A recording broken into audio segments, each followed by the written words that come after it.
Hello नमस्कार, स्वागत आहे तुमचं माझ्या चॅनलवर. मी निर्मला पठाडे. तर कसे आहात? मजेत आहात ना?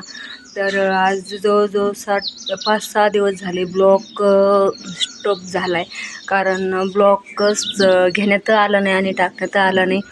तर तुम्ही म्हणता की असं एवढं काय ब्लॉग घ्यायलाच वेळ नाही, तर खरंच नव्हता. कारण कांद्याची धावपळ तशी होती. सकाळी 8:30 वाजता जाऊन थेट संध्याकाळी 6:30ला घरी येत होतो. तर त्या वेळेमध्ये जरा घ्यायलाच म्हणजे इतकं माणूस वैतागत होतं ना कामाने, तर असं इच्छाच होत नव्हती ब्लॉग घ्यावं म्हणून. तर नाही घेतला आणि मग घेतलाच नाही म्हणल्यावर टाकायचा आणि अपलोड करायचा प्रश्नच येत नाही. तर जाऊ द्या, जे असेल ते आहे का नाही, जसा टाईम येईन तसं हे करत राहायचं. तर आपल्या घरी एक नवीन पाहुणा, तुम्हाला तर टायटलवरून कळलंच असेल, पाहुणी तर किती छान आहे. आणि तिची सकाळी मी इतके वेळ गंमत बघितली ना, मी स्वयंपाक करत होते समोरच चुलीवर इथंच. तर ती एवढी भारी खेळायची ना, तिला प्यायला सोडलं होतं दूध हे करायला. तर ती इतकी भारी खेळायची ना, लई गंमत केली तिने. तर तुम्ही ब्लॉगला कंटिन्यू राहा, तुम्हाला दिसेनच. आणि तरी तसंच थोडासा असा त्यातून प्रयत्न तर मी केलेलेच आहेत की थोडं हे घ्यायचा. तर ऊन सध्या उष्णता कशी आहे, कशी पडली हे तर तुम्हाला माहीतच आहे. तर उष्णतामुळे उन्हात दुपारी असं म्हणजे 9-10 वाजले की लगेच उष्णताने घामन ते असं कसं तरी व्हायचं.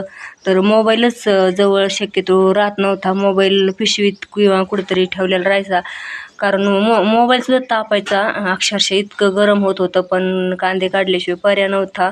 त्याच्यामुळं मग म्हणलं जाऊ द्या, असू द्या थोड्या दिवस, एवढे कांदे होईपर्यंत आपण मोबाईल यालाच ब्लॉगलाच हे देऊ.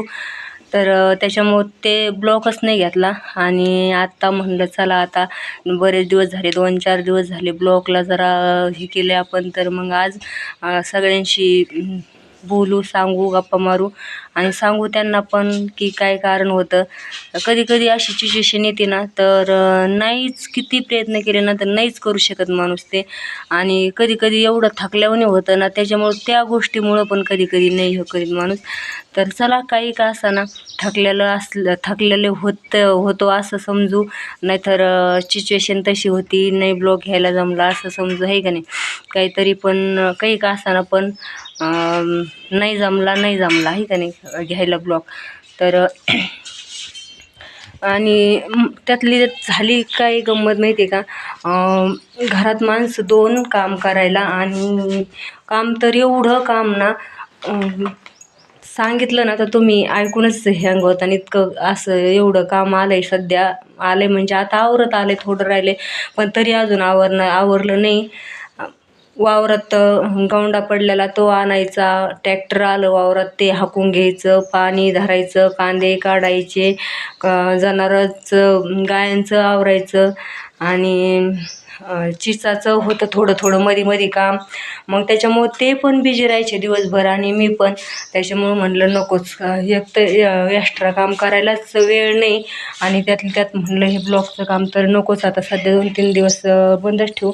तर त्याच्यामुळं ठेवलं. तर लांबून तुम्हाला दिसतं की नाही काय माहिती, तिथं गौंड टाकायला केलेलं आहे मालकानी.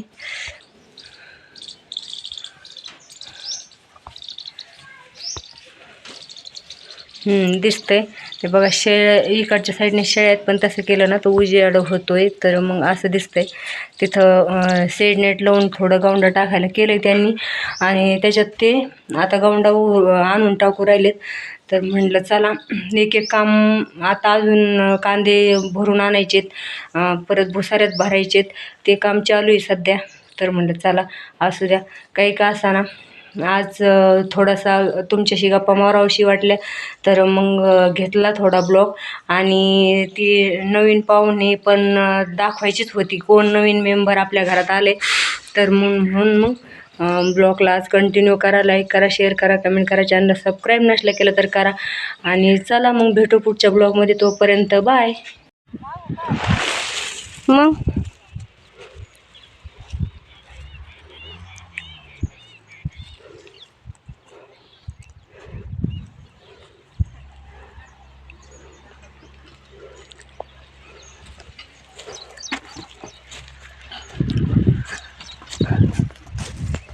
तुम्हाला कांदे दाखायचे होते ना त्यांना, आता दाखा.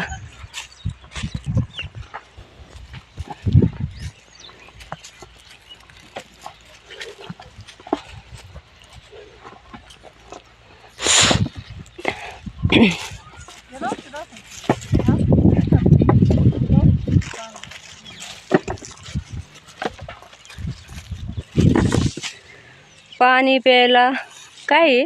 काय म्हणलं काय त्यात काकीला पण बसल्यात. इथं काकी त्याच्यात बसलेल्या होत्या. किती छान वाटलं ते कोपटं. इतकंच ऊन येणार तर बगड्यांना सुद्धा सावलीला, मुख्य चित्रवांना, पक्ष्यांना, प्राण्यांना सगळ्यांना असं वाटतं थंड हवेला थांबव. तर ते सुद्धा इथं येऊन शांत बगळे बसले तर सावलीला. आणि ऊन बघा कसं दिसतंय बाहेर, एवढं गार हिरवगार, पण तिथं त्याच्यात सुद्धा असं चमचम ऊन करते. तिथं सुद्धा थंड असं काही वाटलं. बाप्पाला देवाचं दर्शन घ्यायला जेवायला सुटलो आणि इथं शेजारीच म्हसोबा आहेत आमच्या, तिथं त्यांचं दर्शन घ्यायला चाललो. तुम्ही म्हणता कमून, तर ते होतं आमचं. आम्हाला म्हसोबाचे पाय पडायचं होतं म्हणून रोज येऊ येऊ येऊ म्हणता झालं नाही. आज दुपारी जेवायला सुटलो, लक्षात आलं, मग आलो. तर चाललं तुम्हाला तिथं गेले म्हसोबा दाखवते आता. हा बघ इथं आहे आमचा म्हसोबा बाप्पा. घेतलं दर्शन, आता चाललंय झोपायचं आहे आता. थोड्या वेळ म्हणलं आराम करावं. सुखाचं ठेवू बाप्पा, काही दाखवू नको रे बाबा.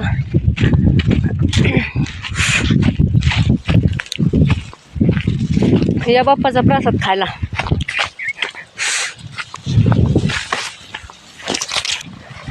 बाप्पाचा प्रसाद, उन्हात कांदे, इथं धुळधुळ पाणी, काय भारी वाटतंय वावरात बघा.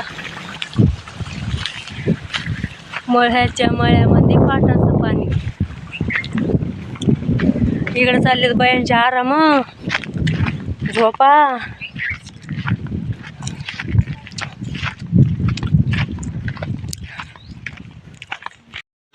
तर बघा आपल्या इथं आलेलं नवीन मेंबर आपल्या घरी, तर किती छान आहे, किती हरणावाने दिसतंय ते. आणि इतकं उड्या मारते ना, त्याला आता 2-3 दिवस झाले जन्मलेले, पण ते ब्लॉग घ्यायला आणि हे करायला मला वेळच भेटला नाही. तर मी आज घेईन उद्या घेईन म्हणता म्हणता ब्लॉगच घेतला नाही. तर त्याच्यामुळं तुम्हाला पण दाखवलं नाही. आणि बाकीच्या बघतात चाऱ्याची वाट, ते चारा आणतात ना तर त्यांच्याकडेच बघत राहतात. तर हे इतकं मस्ती घालीत होतं ना. मी इथं जवळच चपात्या करत होते ना चुलीवर, तर मी अचानक बघितलं त्याला.